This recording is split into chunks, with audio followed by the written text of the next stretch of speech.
माता की जय, भारत माता की जय, देवनारायण भगवान की जय, भोले बाबू महाराज की जय, श्यामदास महाराज की जय।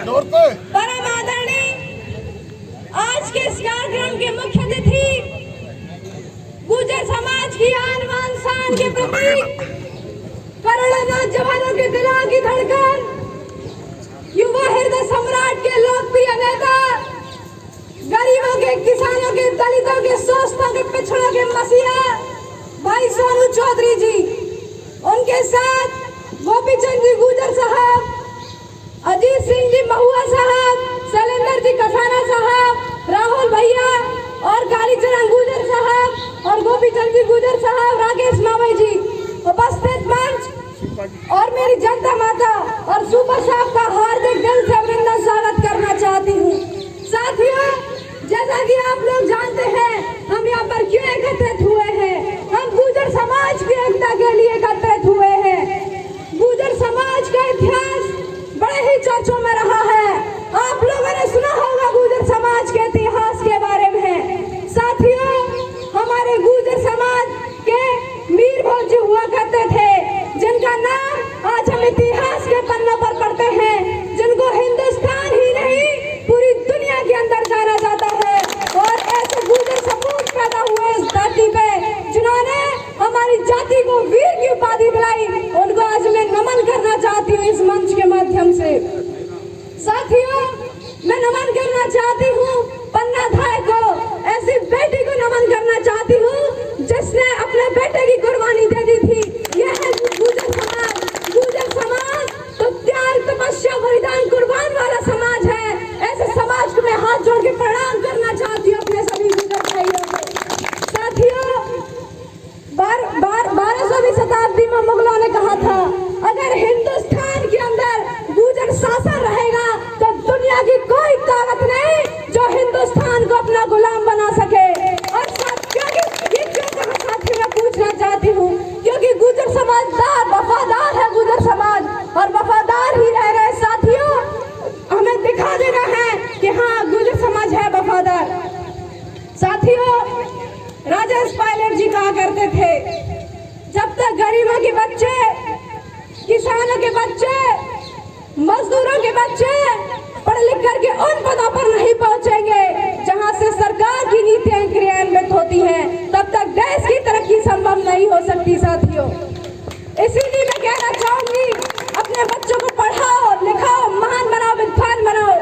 साथियों, कोई भवन कितना भी बड़ा हो, जब तक उस भवन में उजाला नहीं है तो वो भवन बेकार है।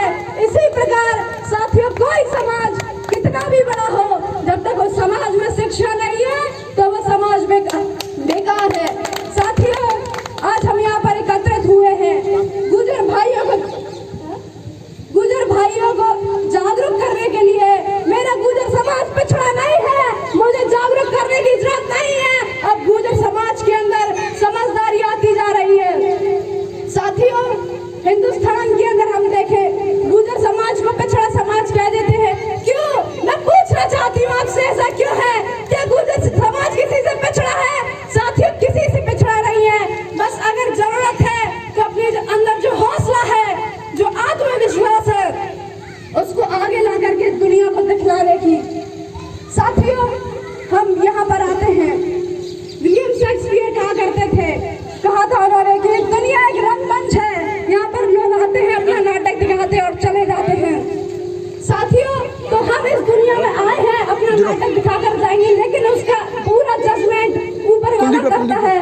गुर्जर